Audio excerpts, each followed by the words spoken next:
morning. Good morning. Thank you for showing up so early. Going through my history-based presentations, I thought I'd give another bite of Apple II history, and this time talk about our theme, which is development of the disk operating system and disks and so on. So Apple's success, I would maintain, of course, the fact the company is here at all today is entirely due to the success of the Apple II, because it gave them the money to have the R&D dollars to develop the Lisa, the Apple III, the Macintosh, and ultimately get us where we are today with iPhones and iPads and whatnot. But if it wasn't for the Apple, if it was not for the Disk II, you wouldn't have had the success of the Apple II. Because okay, you gonna go forward now or not? Network's been a little flaky here this morning. I don't know what the deal is with that. Not just this far. All right, I might just have to use the old keyboard thing. So anyway, cassette days. I did not live through the cassette days. When I first got an Apple II to use, it was with disk drives, Apple II Plus with disk 2, and so that was, I understood that well, but as I understand, using the disk was not so easy to do.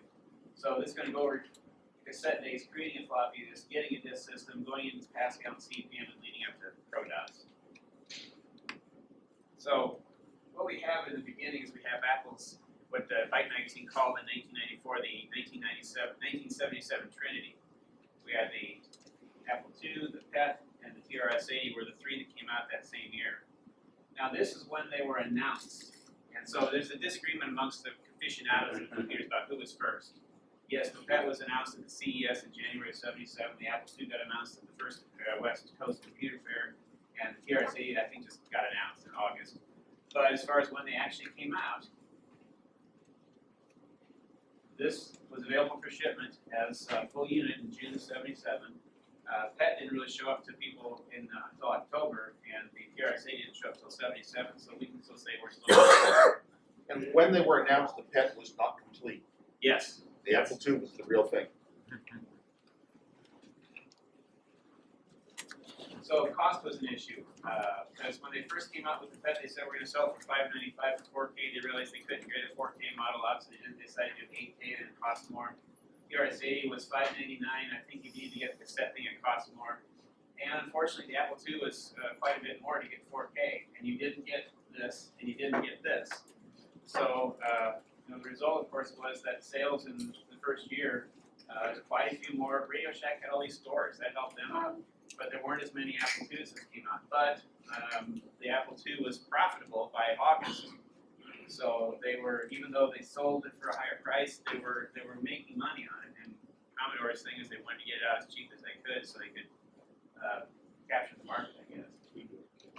All right, so in the pre-Disk II era, and you're using this.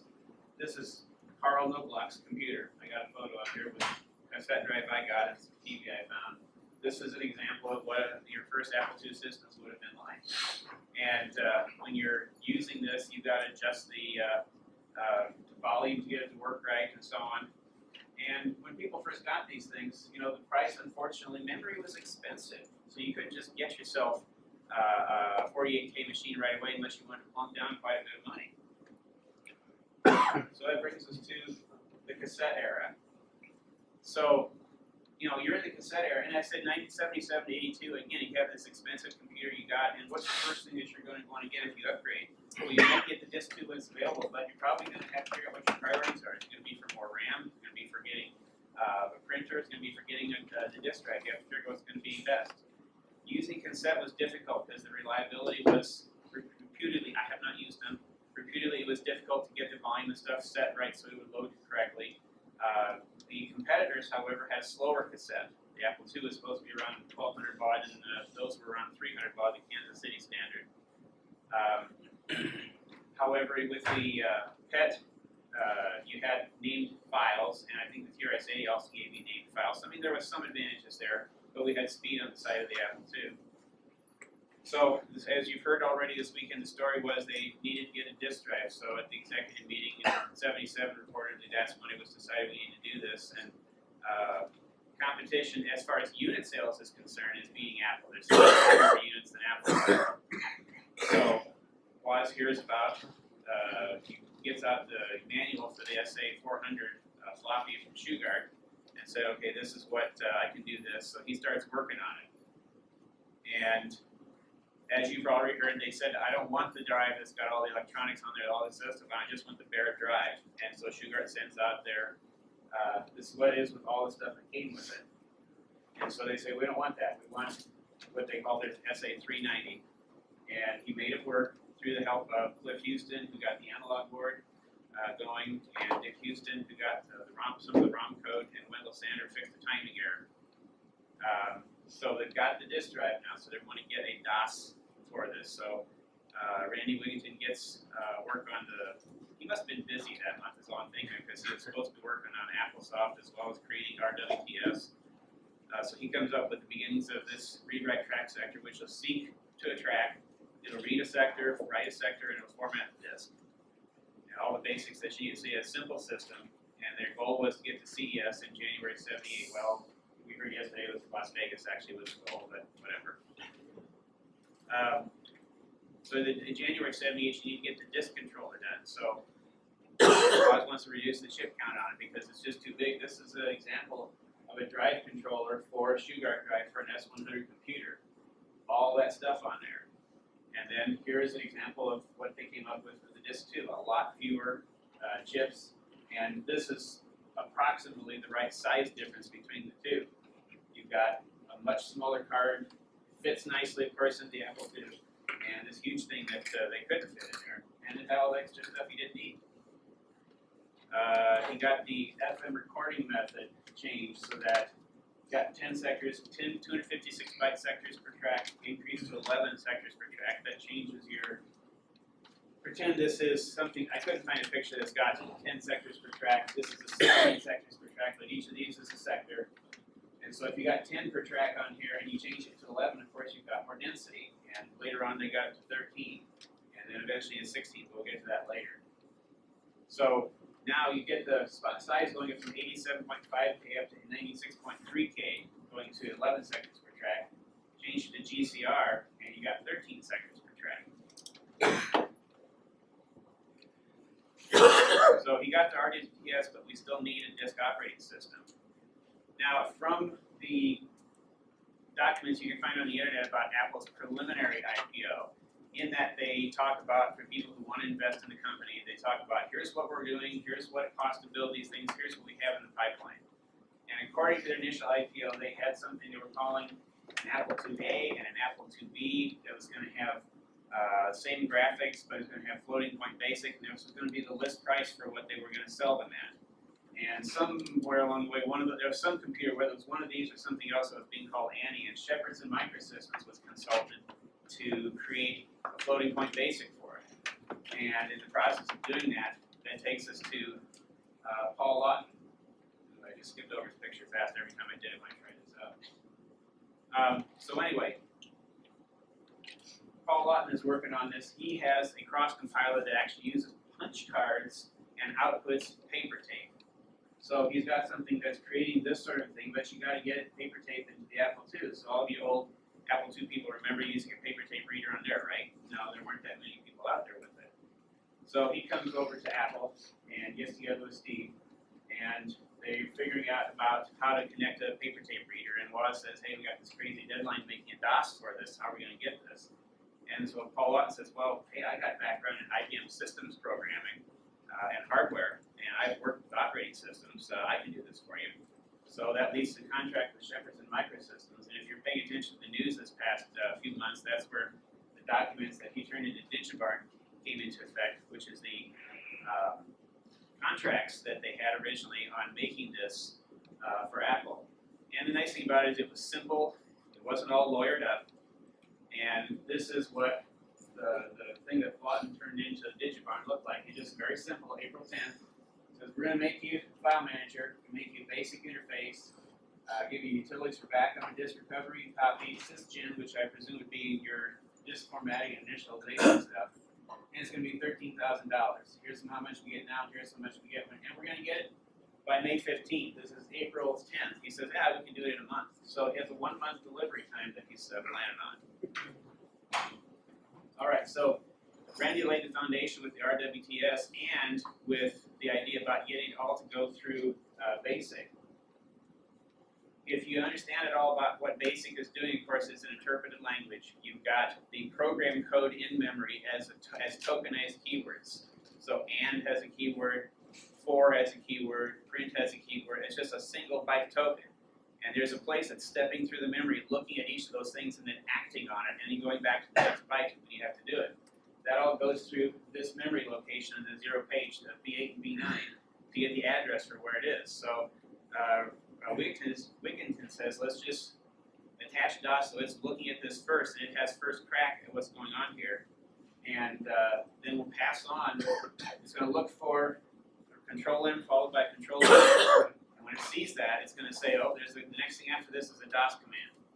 And it's going to act on that. If it's not a DOS command, it sends it back to BASIC. And it's actually it's an interesting little thing. I actually used that text pointer thing once to make an extension for BASIC that would do if then else. And Nibble Magazine bought it, but they never published it. But it was something. It worked other than using the ampersand thing. Yes. Actually, that text pointer, that's part of Applesoft itself. I know. In integer BASIC probably has a different one. Well, DOS goes through the keyboard and output rows, which are 36 and 37. Maybe that's it. I was looking for that last night, and years ago I knew it well. And if it's 36, 37, I apologize. I put the wrong one up there. But anyway, there is something that you're using to step through the language. I was looking in the Applesoft internals trying to figure out which one this was after all these years. And if it was 36 and 37 instead of B8, B9, change the notes accordingly. So anyway, Paul Laughton, he takes this information, he takes his cross assembler at his office and enters the RWTS into there. And then he creates the file manager and main DOS routines. At least that's what beneath Apple DOS called these things. And that ultimately led to some initial contracts. So they have the initial contractors for this. They had some extensions that came out in May. We're going to get program to initialize the disk and relocate the DOS to the highest available RAM because not everybody had 48K. You have a format commands, and they needed some stuff from Apple where you get that done in the next 2 weeks. And then they had another one for extensions. So there was a few extensions on here on top of it. And then even in October, they were doing some updates, bug fixes, and so on. So the initial contract, $13,000, extensions, $9,500, total cost, $22,500. Having a simple functioning disk system, priceless. So that brings us back to the question of success. So the sales in 77 weren't as stellar as they were with the other systems, but in 78, even though everybody else is growing, we have Apple getting up there too. This number I'm less confident about. The numbers I got came off of a spreadsheet somebody made that was looking at all the microcomputers out there, and most of the companies didn't say, we sold this many of this year, we sold this many of this last year. I think the person who made the spreadsheet was basing it on annual sales and how much it cost to sell a computer for it. He was estimating units from that. When I talked to Randy yesterday, or 2 days ago, he said he thought that Apple probably sold around 20 to 30 computers a day in the first 6 months it was going. So I estimated 2,400 for the first year. And this number is based off that spreadsheet. It could very well be a bigger number. I don't really have better data to me. But that's what comes off the spreadsheet. So Apple still is, clearly it's climbing. And by 79, they're going up considerably more. They got the disk drive. And the other ones are still struggling to get. It took them months until they could get another one that had a disk drive. And of course, this was ready to take it right away. With this, you had to have a revision of it. You had to have an extension interface to go with this. It wasn't made right out of the box to take extra stuff. Yes, sir. Remember at that time, I had a friend who bought a TRS-80 because she wanted a computer, a company that would be around. Yeah, well, Tandy had been around for a while. Yeah, it's true. The Apple II, but as we know, it worked out differently than that. So, in this point, I'd say yes, it is successful. They're doing considerably better, and they have something that's far more capable out of the box than the other ones. So this is the success. This is the thing that made the company what it was. Okay, having programs like VisiCalc got it into the office, and that helped a lot with it too. But having this made this successful. Okay, so you got your DOS up there. DOS 3 first came out in June, And it was the earliest documents call it DOS 3. And if you haven't heard why it's DOS 3 instead of DOS 1.0, it's because Laughton, every time he did a revision, he just incremented a counter. So it started with 0.1, 0.2, 0.3. He delivered 2.8, and Apple said, we're not going to ship 2.8, let's call it 3. And so that was the first thing they sent out. Maybe they were thinking Apple 1, Apple 2, DOS 3, I don't know. But that's how they decided to do with it. But within a month, they needed to have some bug fixes because there were issues, so they came with DOS 3.1. And then that had some bug fixes, a little bit more stable. This is still 13 sector versions, of course. DOS 2 came out about a year later, and that's got some additional things that it does. And then 3.2.1, that has some catalog fixes it had to do. And then 3.2.1 added some file types. It got 4 extra file types: integer, AppleSoft, text, and binary. And that was ultimately relocatable. Was S used for something? I can't remember anymore. There was S, and there was another A and another B, which I don't think ever got used for anything. I thought S had some purpose. A lot of people used it for source files. Okay. But they were, like, R was relocatable code. So it was fine, and that came with the DOS toolkit. But I don't think the others actually got anything officially made for them. And then we had 3.2.1 came out to fix a timing problem with copying between 2 disk drives. So what's next? Well, that takes us to Pascal. Okay, Pascal was a language designed to help teach programming. BASIC was a language designed to help teach programming, but Pascal has some advantages over it in its structure. You could get spaghetti code with BASIC, and you didn't get that as much with Pascal because you had to do it in an organized fashion.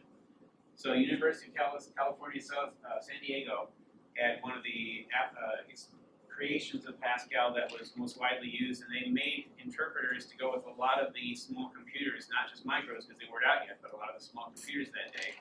And as the micros became available, it came out for them too. They came out with the P system, and that took your language, your program code, translated into an intermediate language called the P system, which you could theoretically take a P system file from one computer and put it on another computer, and it would run because the P system interpreter on that computer then took that code and actually executed it.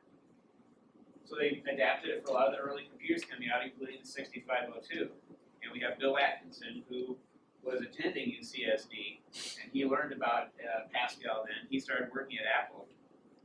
He said he was trying to get Steve Jobs saying we need to get another language on the Apple II that's going to get into education, it's going to have more abilities to it. But it had some requirements that made it hard to use it with the Apple II as it stood, because you really needed, for the 6502 version of it, you needed to have full 64K of RAM, which we're at 48K, we've got 16K in ROM. What do we do? And then, of course, it needs a unique disk environment. It's not going to work on DOS 3.2. Pascal has its own way of doing things. So you've got to fit into their pattern. So, how do we do this? Well, they come up with, at Apple, they come up with the AppleSoft ROM card. You plug it into the motherboard, and you flip a switch, and you've got AppleSoft as your ROM instead of integer basic, or vice versa. You can put an integer basic card in an Apple II Plus and get integer basic. Flip the switch, and you got it. They're just mapping that top 16K of ROM, or 12K, onto what's already there, so it looks like it's part of the same thing. So, if we can do that with ROM, let's do that with RAM. So they come up with the language card. And the language card now gives you a 64K Apple II. That takes care of the memory issue. We need more disk space. Well, Woz figures out a way to change the encoding on the disk, so now you have to change the ROMs on the controller card to do it, which is a small price to pay. But for that, you get an increase in space from 113 to 140K. And so that brings us to the Apple language system, which they sold. I've got the date on the next slide here. But to get the Apple language system was kind of a steep investment. They had to sell you the hardware chips and the manuals for Pascal and the disk for Pascal, and this cost about $495, almost as much as getting another disk drive. But if you wanted to have the flexibility of an additional language, not just Pascal, but you could get Fortran and some other languages that worked under UCSD Pascal System, this was the way to go with it. So with the Pascal System, what does it offer that DOS 3.2 doesn't offer? Well, your file names. Apple DOS can have 30 characters. It was so flexible. You could put spaces, you could put control characters. If you wanted to have something when you did a catalog, it did beep, beep, beep, beep, beep, you could do that. You could put invisible characters in there.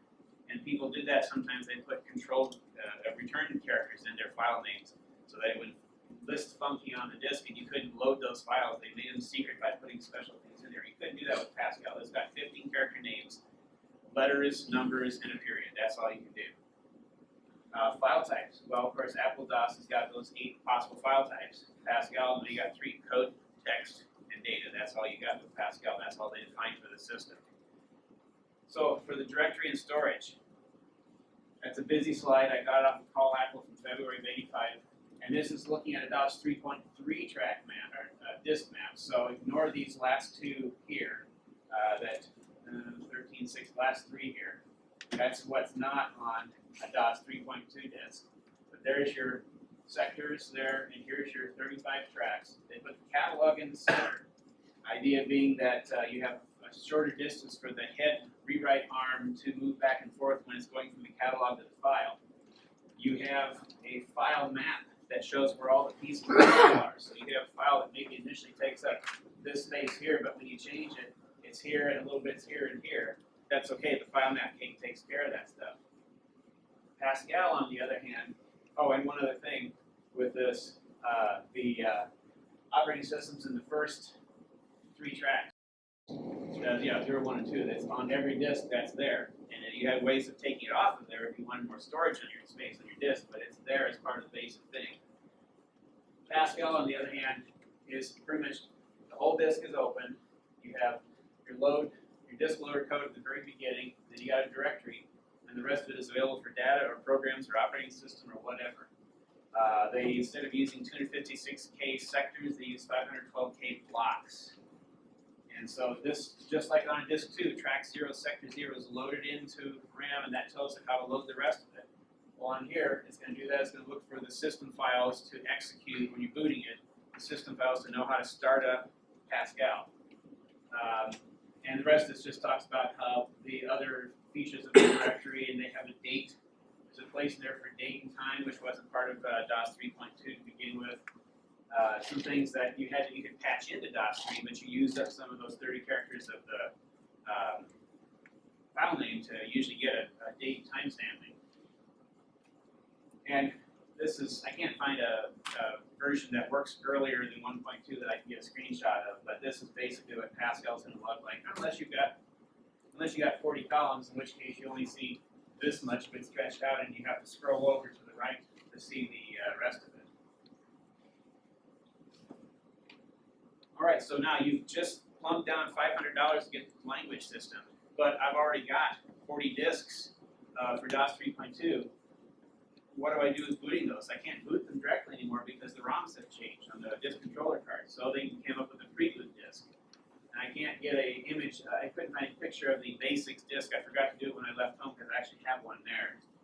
But they included a disk called Basics, and you put that in. It was a pre-boot disk. It was actually a Pascal disk.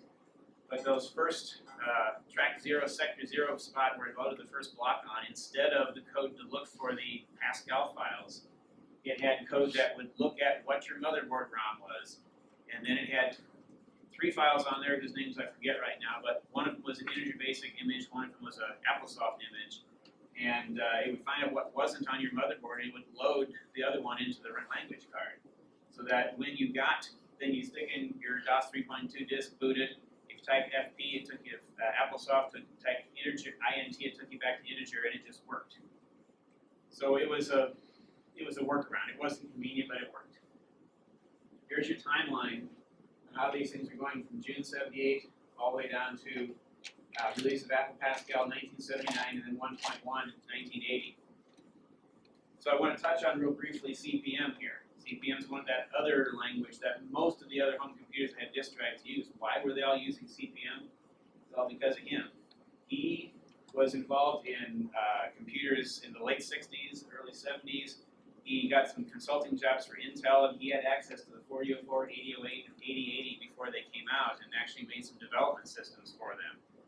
So he had a language called PLM, Program Language for Microcomputers.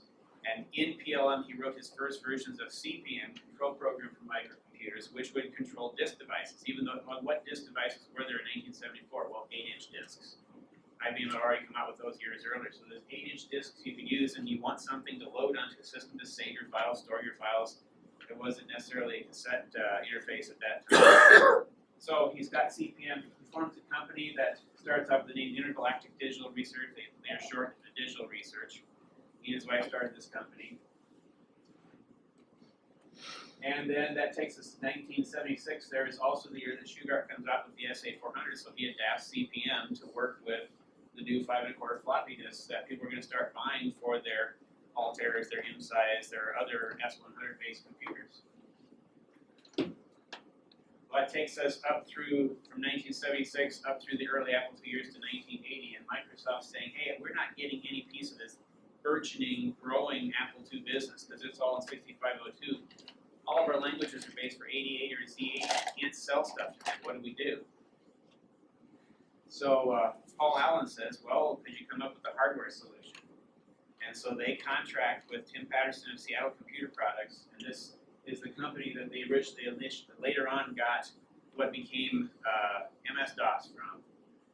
Work with him, and Bill Gates is involved in it, some other guy from Microsoft is on with it, and they come up with the Z80 soft card, which they later had to change to just soft card because Zilog didn't like the name. In fact, they're using the Z80 trademark name in their product name. So they come up with this, they announced it at the 4th West Coast Computer Fair in March of 1980. They figured when they were making it, if they can get 5,000 orders for 5,000 units sold, they can make back the development cost. But they got 1,000 orders for it from people just at the show. And so for magazines in that time, you found this ad everywhere.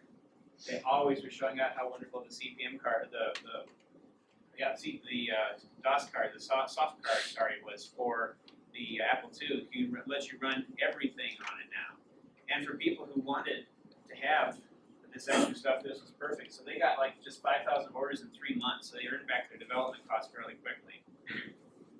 And I heard this quote recently I thought was kind of interesting. At our foundation, Bill Gates and Paul Allen made a bet on software. At the same time, it's always clear that our unique view of what software could do would require us to push hardware. In fact, our #1 revenue product the year I joined Microsoft in 1980 was a hardware product, something known as the soft card. So when this came out in 1980, this became Microsoft's biggest revenue stream, at least that year. And S.G. Ballmer talking about this when they launched the Surface last year.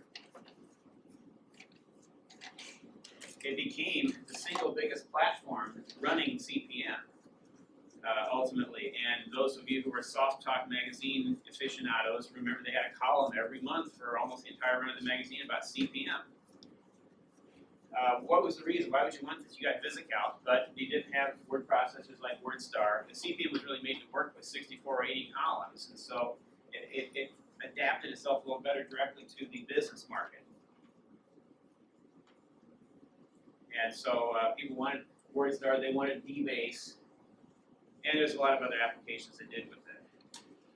Okay, so here's the disk map that goes with CPM. It's not too different from what you got with Pascal, except for, like DOS, you got the operating system living on the first 3 tracks here.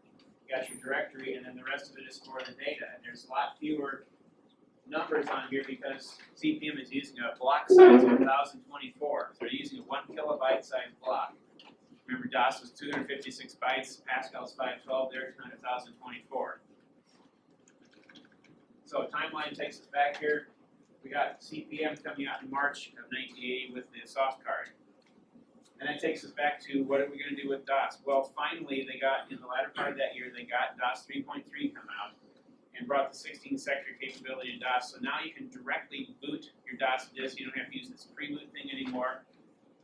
It improves the loading of the alternate basic to RAM. With DOS 3.1 and 3.2, you had this, at least with 3.1, you had this program on there called AppleSoft, and if you ran AppleSoft, it would give you AppleSoft, but the disk system was disconnected. You had to use type FP instead for it to keep AppleSoft, and it just loaded into RAM too. It was not putting it into space, so it would interfere with graphics. Depends on where your what your memory size was, but you may or may not be able to do graphics, high-res graphics with AppleSoft as it came in RAM. Getting it on ROM took care of that problem. Anyway, this has the alternate loading just like the Pascal boot disk did, pre-boot disk. Puts it in ROM, And so you'd see something that looks like this when you started it. If you had AppleSoft on the language card, or on the motherboard, you got Integer in the language card. And then later on, they came up with some revisions of it. They didn't change the version number for. But this is what you'd see if you got the 1983 version of it. So this takes us to Apple III SOS, September 1980 is when that computer came out. And the reason I want to talk about this is because it has a direct impact on the next development for disk systems for the Apple II. Okay, the Apple III, codename was Sarah. So SOS was Sarah's operating system, named after Wendell Sanders' daughter. And the marketing people said, no, we're going to call it sophisticated operating system. Because of the design choices made when they came up with the Apple III, they had some constraints. It had to have the same graphics mode as the Apple II, and it had to have the floppy disk size the same as the Apple II. Although they had some other disk things they were working on, this is what they had that came out of the box with it. So you got your same 35 tracks by 16 sector configuration, can't change that. File storage format though, we can do something with that. We do that differently. So what they did with SOS is from Pascal, they took the concept of 15 character names, 512K blocks, the 1-block system loader, 4-block main directory, and then date and time stamping. They put that all in there because that's what people wanted. From DOS, however, they took the idea of having disk maps and block lists. I didn't talk about this with Pascal, but when you had a Pascal file and it stored over 15 blocks, it was a 15-block contiguous space, and that's all they used. If you delete it, if you change the file and now it's 16 blocks, they put it in a different place. If they cut stuff out and it's 4 blocks, they put that in a different place. They wanted everything to be contiguous, which meant you had these holes in your disk map. And so there was a crunch function that you would use to push everything back down to the bottom of the heap so that you had free space for storing things. That didn't work so well. It was an extra step to take that most users didn't want to deal with. That was the beauty of the file map, because the disk operating system simply took care of where things were. Well, so they didn't take that from Pascal. They took the idea of disk maps, and block lists. Plus, they gave you multiple file types. SOS had a file type that went with a single byte that went from 0 up to FF. Plus, they got the whole concept of path names. If we're going to make this compatible with larger disk devices, you don't want to have a disk device that has 1,000 names in it. It's going to be hard to find them. Let's get some subdirectories in there. You know, the file size up to 16 megabytes, disk volume size up to 32 megabytes, which seems not very much today, but in 1981, 5 megabyte hard drive cost $3,500 at best. So that's a very good constraint considering the time they were in. All right, so what does that do about DOS 3.3? Well, we have a problem. Actually, Dick Houston figured we have a problem. And that is, you got issues with DOS 3.3. People still using the Apple II, and it's still the main revenue stream for the company. The problems with it is it was made for BASIC. That's pretty much what it was designed to do, is work with BASIC, floating point, BASIC, and integer. It's not easy to use in assembly language. If you want to do it, you have to find these undocumented entry points and use it to have a assembly language application that's not just BASIC. And there's some slowness to it. There's places in there where it's copying stuff around buffers 3 times before it gets it actually done with it. And it doesn't handle interrupts very well. So what Dick Houston was saying, he was writing some memos that he passed around in this early 1980s saying we need a new DOS.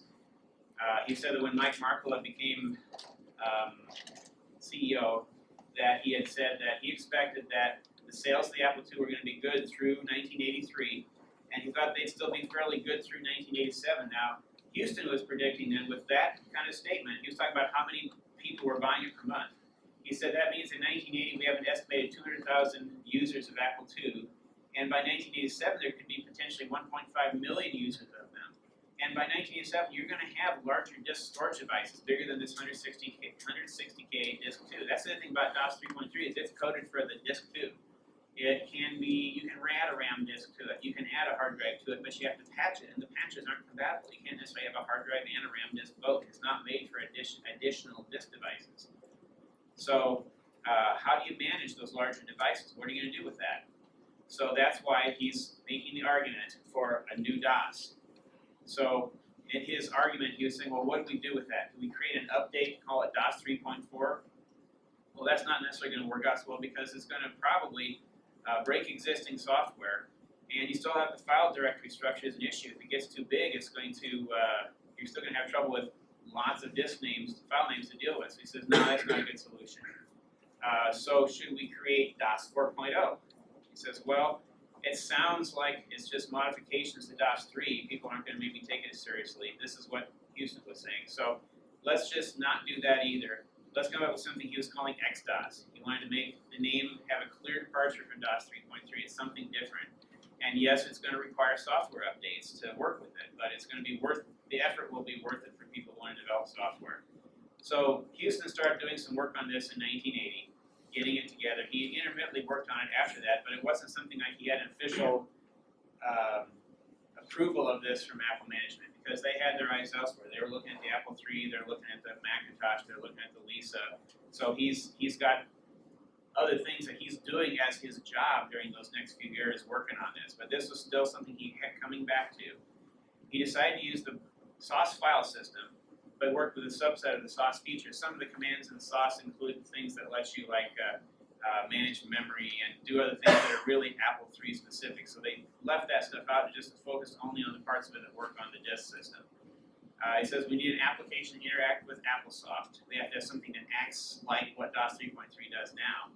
And we have to have something that ultimately they said, let's have something that's going to work with integer basic. They ultimately dropped that. But there were file types made for ProDOS that would handle integer basic files.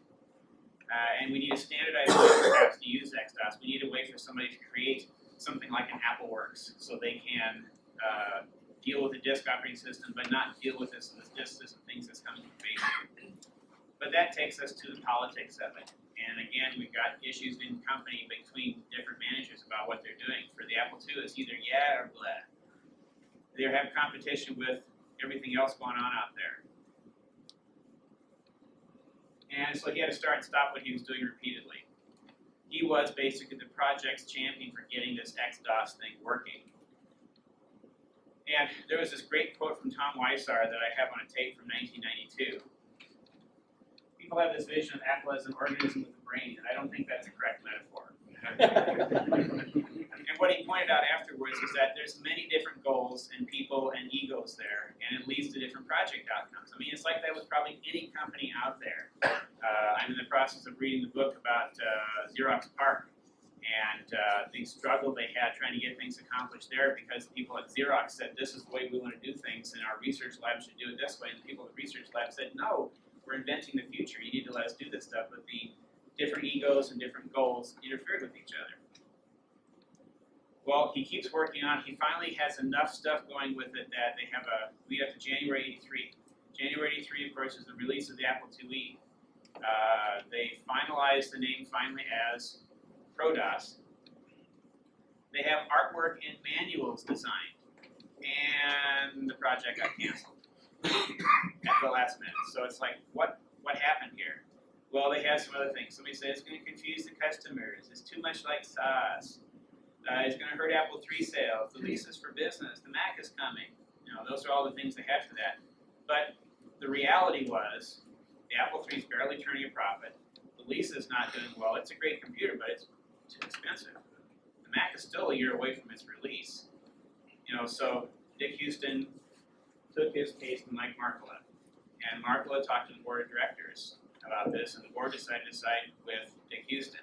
So they got ProDOS approved for the final release. Unfortunately, there are some employees that lost their jobs over this because they went with Houston instead of listening to what their bosses said.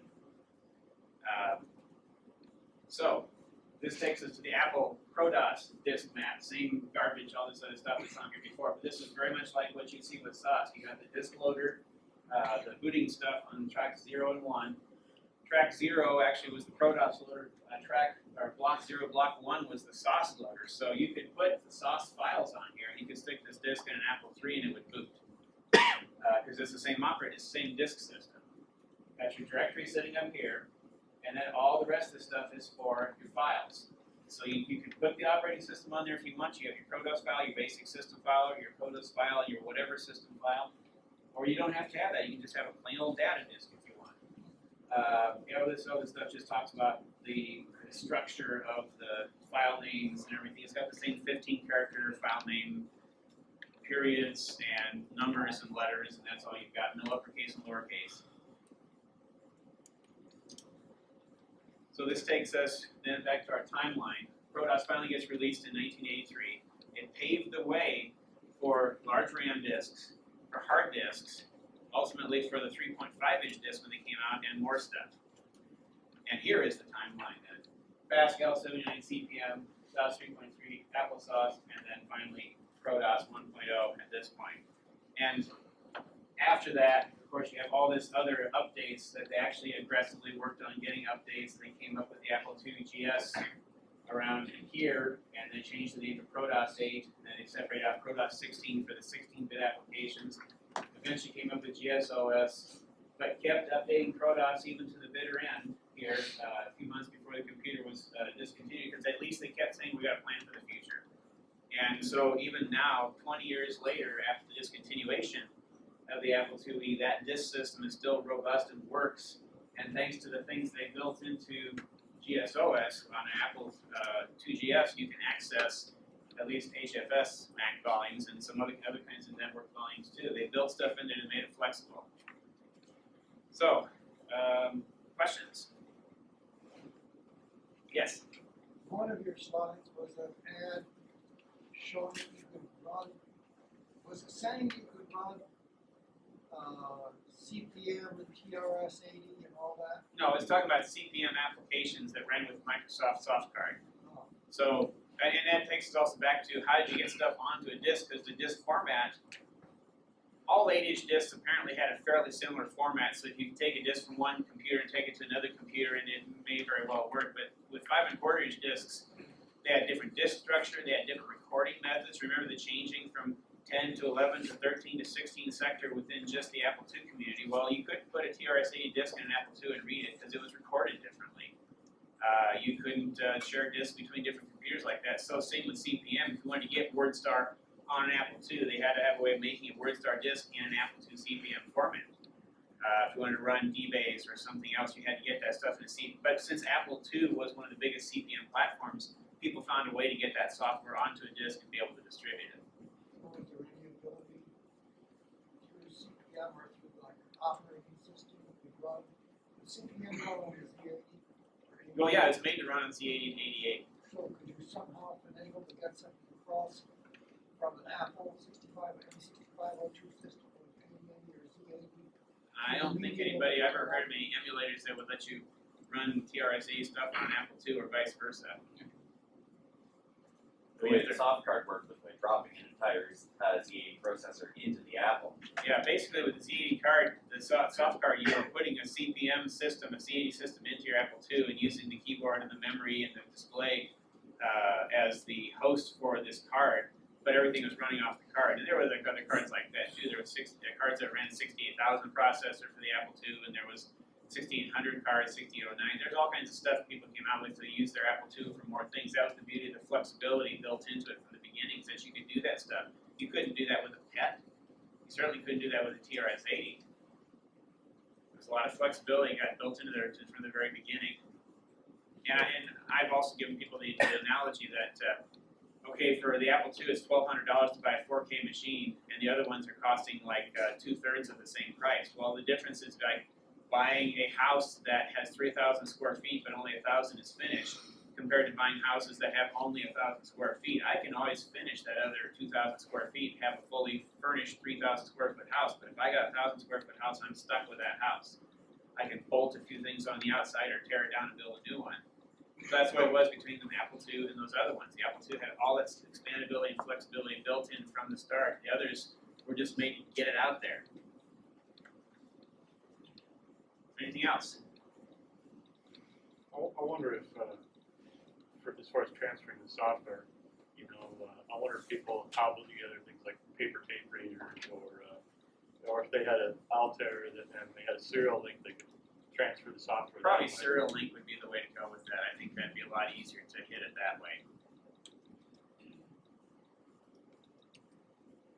Yes? Given the slots, you've got a lot of digital and analog as well as RS-232 cards that you can make anything almost off of that too. Mm-hmm. And and for the amazing number of things. I'm going through and finding old magazines and scanning the ads, and I find somebody's got a box you plug into a slot on the Apple II, and it gives you another 8 slots. I mean, if you really needed slots, that was the way to go with that. Well, I also just, of course, I'm going to do a shameless plug out here for what I hope to have out sometime in the next 2-3 months. People have asked me about this. It's coming. It's still in the last revisions, but it's coming. And if you want to pre-order on Amazon, you can do so. But I have nothing I can sign for people because it isn't done yet. But it will be done when it's done, and hopefully before the end of this century. Probably by October we'll have it. All right, anything else? Yes, Jim? Before the PC, the IBM PC was introduced, there were major systems that were competitive at the time, TRS-DOS, CPM, and Apple DOS. Sure. 1981 is when the PC came out, and at that point we didn't have, we had CPM and we had Pascal, but Apple DOS was probably a lot more used because it came with the disk drive. You didn't have to spend any extra money to get it. And actually, in the first year that the IBM PC came out, again, if those sales numbers on that spreadsheet from the guy from Ars Technica had, if that is correct, during the first year the IBM PC came out, the Apple II still beat it. It still sold more units than the IBM PC did. Next year, IBM PC took off and really overshadowed it, but still, the first year they had it. All right, anything else? All right, thank you.